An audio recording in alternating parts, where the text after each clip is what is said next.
സ്നേഹമുള്ളവർ, ഞാൻ ഇന്ന് ഉണ്ടാക്കാൻ പോണത് ഈസി ബ്രേക്ക്ഫാസ്റ്റാണ്. അതായത് ഈസിയാണ്, അത് മാത്രമല്ല അതേസമയം ന്യൂട്രീഷ്യസും ആയിട്ടുള്ള ഒരു ബ്രേക്ക്ഫാസ്റ്റാണ്. വളരെ ഈസി ആയിട്ട് നിങ്ങൾക്ക് വീട്ടിലുണ്ടാക്കാം. അതും കുട്ടികൾക്കൊക്കെ സ്കൂളിൽ ലഞ്ച് ബോക്സിലേക്ക് കൊടുത്തയക്കാം. അത് വിതിൻ 5 മിനിറ്റ്സ് കൊണ്ട് തീർക്കാവുന്നതാണ്. ഇത് കുറച്ച് ആലി, അതായത് ഉരുളക്കിഴങ്ങ് വേവിച്ച് വെച്ചിട്ട് 1 കപ്പ് ആട്ട, അതായത് 1 കപ്പ് ആട്ട എന്ന് പറഞ്ഞാൽ ഞാൻ എടുക്കുന്നത് ഇപ്പോൾ ഈ പാത്രത്തിൽ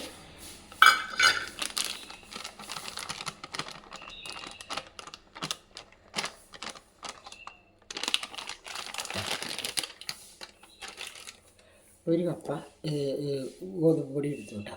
ഇനി ഇതിൽ നമുക്ക് എന്ത് ചെയ്യണം വെച്ചെങ്കിൽ ഈ ഉരുളക്കിഴങ്ങ് അതിൽ ചേർക്കണം. ഉരുളക്കിഴങ്ങ് ചേർക്കണം. ഗോതമ്പ് പൊടി ഇതിലിടാം. മിക്സിയിലിട്ടു.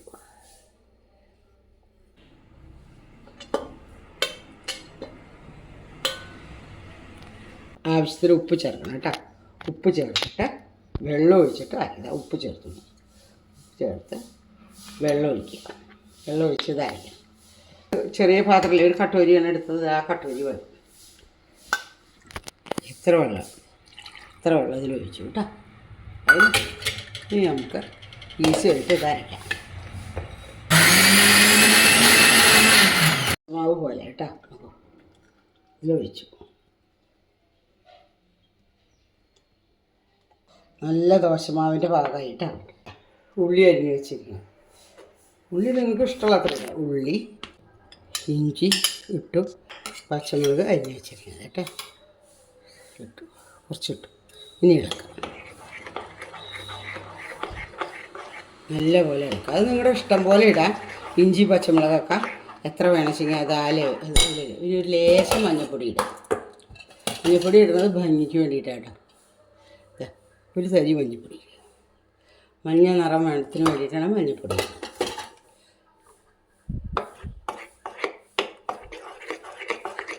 ഇനി ഒരു 5 മിനിറ്റ് കഴിഞ്ഞിട്ട് നമുക്ക് ഈ മാവ് എടുക്കാം കേട്ടോ. 5 മിനിറ്റ് ഇവിടെ ഇരിക്കട്ടെ. റെസ്റ്റ് ചെയ്യണം. ഈ മാവ് 5 മിനിറ്റ് റെസ്റ്റ് ചെയ്യണം. അതിന് ശേഷം നമുക്കത് നല്ല ഭംഗിയുള്ള ദോശയായിട്ടുണ്ടാക്കാം. മല്ലിയുടെ ഇലയോ കറിവേപ്പിലയോ ഇഷ്ടമുള്ള പോലെ ചേർക്കാം കേട്ടോ.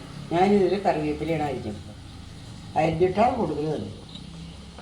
നല്ല പോലെ ഇളക്കുക. ദോശക്കല്ല് അടുപ്പ് വെച്ചു. യാതൊരു ചട്നിയോ ചമ്മന്തിയോ ഒന്നും കൂടാതെ തന്നെ ഈ ദോശ കഴിക്കാം. അല്ലെങ്കിൽ തേങ്ങാ ചമ്മന്തി ഉണ്ടാക്കാം. മനസ്സിലായി? നല്ല ഭംഗിയുണ്ട് കാണാൻ മാവ്. ചെറിയ ദോശകൾ കേട്ടോ. അത് വലുതും ആക്കണമെങ്കിൽ നിങ്ങൾക്ക് വലുതാക്കാം. ഞാൻ ചെറുതുണ്ടാക്കാം. വളരെ ടേസ്റ്റുള്ള ദോശ തയ്യാറായി. ഈ ദോശയ്ക്ക് ചമ്മന്തി ഇല്ലെങ്കിലും വിരോധമില്ല. പക്ഷേ തേങ്ങാ ചമ്മന്തിയാണ് ഇതിൻ്റെ കോമ്പിനേഷൻ ഏറ്റവും നല്ലത്. എല്ലാവരും ഒന്ന് ഉണ്ടാക്കി നോക്കണം. കുട്ടികൾക്ക് കൊടുത്തയക്കണം. എരിവൊക്കെ കുറച്ചിട്ടാൽ മതി. പിള്ളേർക്കാവുമ്പോൾ, നമുക്കാവുമ്പോൾ എരിവ് കൂടുതലിടാം. ഇത് മുട്ട ഓംലേറ്റിൻ്റെ ചായ ഉണ്ട് അല്ലേ. വളരെ ന്യൂട്രീഷ്യസ് ആയിട്ടുള്ള ദോശ തയ്യാറായി. വളരെ ഈസി ആയിട്ട് തയ്യാറായി. ഇതാ അതിന് ഞാൻ തേങ്ങാ ചമ്മന്തി അരച്ചിട്ടുണ്ട്. തേങ്ങാ ചമ്മന്തി എന്താ അതിൻ്റെ ടേസ്റ്റ്? വെറും തേങ്ങാ ചമ്മന്തി, തേങ്ങയും പച്ചമുളകും ഉപ്പും മാത്രം കേട്ടോ. ഇത് ചമ്മന്തി വേണമെന്ന് യാതൊരു നിർബന്ധമില്ല. എന്നിട്ട് ഒന്ന് ടേസ്റ്റ് ചെയ്ത് നോക്കൂ. ഭയങ്കര ടേസ്റ്റാണ്. ഞാൻ തിന്നതാണ് പറഞ്ഞത്. അതുകൊണ്ട് എല്ലാവരും ഇത് ഉണ്ടാക്കി നോക്കൂ. വളരെ ഈസിയാണ് ഉണ്ടാക്കാൻ. ഉരുളക്കിഴങ്ങ് 2 ഉരുളക്കിഴങ്ങും 1 കപ്പ് ആട്ടയും കൂടി എടുത്താൽ നിങ്ങൾക്ക് വീട്ടിൽ എല്ലാവർക്കും ദോശ ഉണ്ടാക്കാം. അതിന് ഇത്തിരി ഇഞ്ചി പച്ചമുളകും മാത്രം ഇടുക. കറിവേപ്പില ഇടുക. തക്കാളി വേണ്ടവർക്ക് തക്കാളി ഇടാതെ നിർബന്ധം ഞാൻ പറയണില്ല.